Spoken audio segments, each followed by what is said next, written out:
जब से Elon Musk Twitter के नए मालिक बने हैं तब से हर रोज इलॉन मस्क एक्शन में नजर आ रहे हैं। बता दें कि इलॉन मस्क ने $44 बिलियन में कंपनी खरीदने के बाद सीईओ पराग अग्रवाल समेत सभी बोर्ड डायरेक्टरों को हटा दिया था, जिसके बाद वो कंपनी के इकलौते डायरेक्टर बन गए थे। इसके बाद से ही इलॉन मस्क लगातार कई बड़े फैसले ले रहे हैं। गौरतलब है कि भारत सहित दुनिया भर में कई विभाग पूरी तरह से बंद हो गए हैं। बता दें कि इलॉन मस्क ने ट्विटर इंक में 7,600 कर्मचारियों में से आधों को बर्खास्त कर दिया है, जिससे इस सोशल मीडिया कंपनी की वर्कफोर्स करीब आधी हो जाएगी।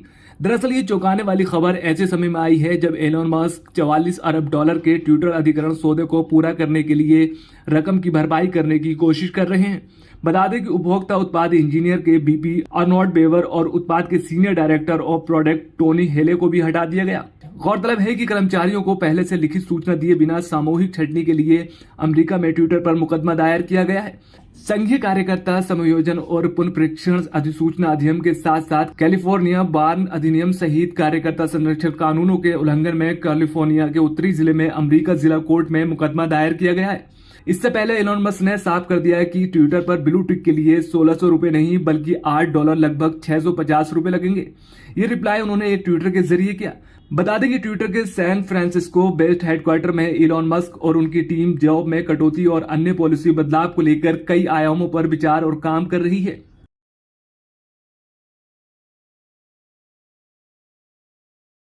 दिल्ली आबकारी नीति घोटाला मामले में ईडी ने शनिवार को दिल्ली के डिप्टी सीएम मनीष सिसोदिया के पीए के घर छापेमारी कर कार्रवाई की है। ईडी ने सिसोदिया के पीए को गिरफ्तार कर लिया है। इस बात की जानकारी खुद डिप्टी सीएम मनीष सिसोदिया ने ट्वीट कर दी है।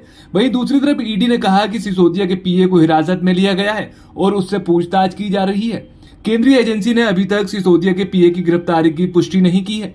मनीष सिसोदिया ने भारतीय जनता पार्टी पर निशाना साधते हुए कहा कि इन्होंने झूठी एफआईआर कर मेरे घर रेड करवाई, बैंक लॉकर तलाश लिए, मेरे गांव में जांच कर ली, लेकिन मेरे खिलाफ कुछ नहीं मिला।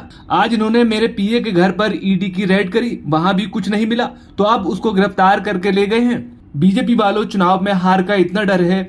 वहीं बीजेपी ने इस आरोप को बेबुनियाद बताया है और कहा है कि कानून सिर्फ अपना काम कर रहा है। दरअसल दिल्ली आबकारी नीति घोटाला मामले में सीबीआई ने अपनी एफआईआर में सिसोदिया को मुख्य आरोपी बनाया है। सिसोदिया पर शराब कारोबारियों को 30 करोड़ रुपए की छूट देने का आरोप लगा है। लाइसेंस धारकों के कथित तौर पर उनकी इच्छा के अनुसार विस्तार दिया गया था। आबकारी नियमों का उल्लंघन कर नीतिगत नियम बनाए गए। एफआईआर में कहा गया है कि सिसोदिया और कुछ शराब कारोबारी शराब लाइसेंस धारियों से वसूले गए अनुचित आर्थिक लाभ को सरकारी कर्मचारियों को देने में सक्रिय रूप से शामिल थे, जो मामले में आरोपी हैं। जेल में बंद सुकेश चंद्रशेखर का एक और लेटर सामने आया है। अपनी चिट्ठी में सुकेश चंद्रशेखर ने दिल्ली के सीएम अरविंद केजरीवाल और सत्येंद्र जैन को लेकर कई दावे करते हुए कटघरे में खड़ा किया है। दरअसल सुकेश ने एलजी को लिखे पत्र में केजरीवाल से सीधे सवाल किए हैं। अपने पत्र में सुकेश चंद्रशेखर ने दिल्ली के सीएम केजरीवाल को संबोधित करते हुए सवालिया लहजे में कहा है कि अगर मैं देश का सबसे बड़ा ठग हूं तो आपने मेरे जैसे ठग को राज्यसभा सीट का ऑफर देकर 50 करोड़ रुपए क्यों लिए। सुकेश ने आगे ये भी सवाल किया है कि मुझसे आपने और कारोबारियों को पार्टी से जोड़कर 500 करोड़ रुपए जुटाने के लिए कहा था। इसके बदले मुझे पार्टी में कर्नाटक में बड़ा पद भी ऑफर किया जा रहा था। सुकेश चंद्रशेखर ने हैदराबाद के होटल हयात में डिनर पार्टी का जिक्र करते हुए कहा कि साल 2016 में आप क्यों मेरी डिनर पार्टी में शरीक हुए थे, जब मैंने आपको 50 करोड़ रुपए भी दिए थे। सुकेश चंद्रशेखर ने आगे कहा कि उस पार्टी में सत्येंद्र जैन भी आपके साथ थे। ये पैसा मैंने आपको कैलाश गहलोत के असोला फार्म पर दिया था। लेटर में उन्होंने आगे लिखा है कि केजरीवाल जी, आपने क्यों साल 2017 में सत्येंद्र जैन के काले रंग के आईफोन से मुझसे बात की थी जब मैं तिहाड़ जेल में बंद था। सुकेश का लेटर सामने आने के बाद दिल्ली के डिप्टी सीएम मनीष सिसोदिया ने भी ट्वीट कर पलटवार किया है। मनीष सिसोदिया ने ट्वीट कर कहा कि एमसीडी और गुजरात चुनाव में हार के डर से बीजेपी ने तिहाड़ में बंद एक ठग से डील की है। वो रोज केजरीवाल के खिलाफ बेतुके आरोप लगाएगा और बदले में बीजेपी उसके केस में मदद करेगी। सिसोदिया ने तंज कसते हुए कहा कि मैंने सुना है कि अगले हफ्ते उसे जेपी नड्डा बीजेपी में शामिल करवाएंगे।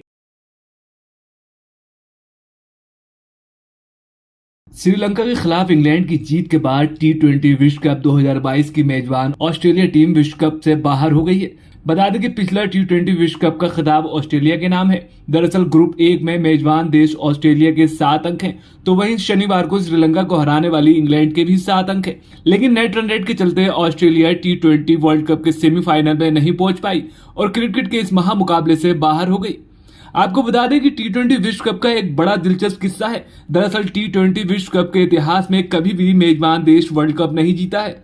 एक बार इतिहास पर नजर डाली जाए तो 2007 में T20 वर्ल्ड कप का पहला मुकाबला खेला गया था। दक्षिण अफ्रीका में खेले गए पहले T20 विश्व कप के फाइनल में भारत ने पाकिस्तान को हराकर खिताब अपने नाम किया था। वहीं 2007 से अब तक 7 T20 वर्ल्ड कप खेले गए हैं। 8वां वर्ल्ड कप फिलहाल ऑस्ट्रेलिया में अभी जारी है, लेकिन साल 2007 से अभी तक कोई भी मेजबान देश एक बार भी T20 वर्ल्ड कप अपने नाम नहीं कर सका है। दरअसल श्रीलंका पर इंग्लैंड की जीत से ऑस्ट्रेलिया बाहर हो गई। इंग्लैंड और ऑस्ट्रेलिया दोनों के 7-7 अंक हैं, लेकिन इंग्लैंड का नेट रन रेट ऑस्ट्रेलिया से बेहतर है, जिसकी वजह से वो सेमीफाइनल में पहुंची है। इंग्लैंड बनाम श्रीलंका मैच की बात करें तो श्रीलंका ने शनिवार को अहम T20 विश्व कप मैच में इंग्लैंड के खिलाफ पहले बल्लेबाजी करते हुए 8 विकेट पर 141 रन बनाए। वहीं स्कोर का पीछा करते हुए इंग्लैंड ने 19.4 ओवर में 6 विकेट खोकर लक्ष्य हासिल कर लिया।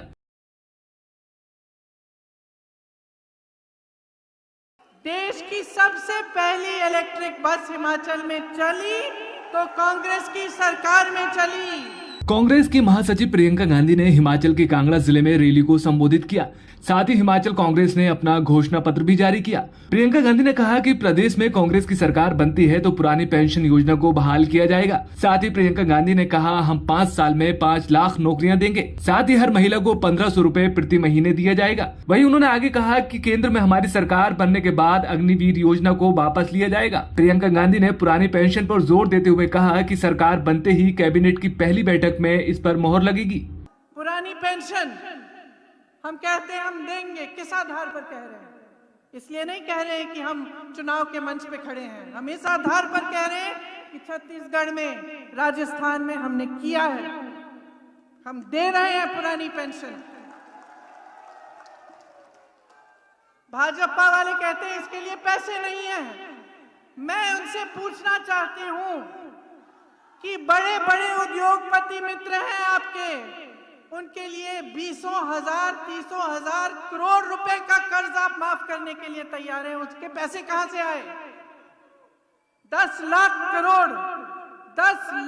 करोड़ रुपए अपने बड़े बड़े उद्योगपति मित्रों के आपने कर्ज माफ कर दिए। उसके लिए आपके पास पैसे थे, लेकिन आपके पास उस कर्मचारी के लिए पेंशन के पैसे नहीं है। वहीं प्रियंका गांधी ने जनता को संबोधित करते हुए कहा कि बीजेपी महंगाई जैसे मुद्दों का समाधान करने में विफल रही है और बदले में लोगों को अधिक टैक्स से परेशान किया जा रहा है। आज भाजपा की सरकार ने हिमाचल प्रदेश को कर्ज में डुबाया हुआ है। 70,000 करोड़ का कर्ज है, 63,000 सरकारी पद खाली हैं, कर्मचारियों को पेंशन का टेंशन है, महंगाई की वजह से आपकी जेब खाली है, जीएसटी की मार है, किसानों को फसल का दाम नहीं मिलता। आज ये स्थिति है, तो आप सोचिए आगे आप क्या चाहते हैं। Subscribe now and press the bell icon. Never miss an update.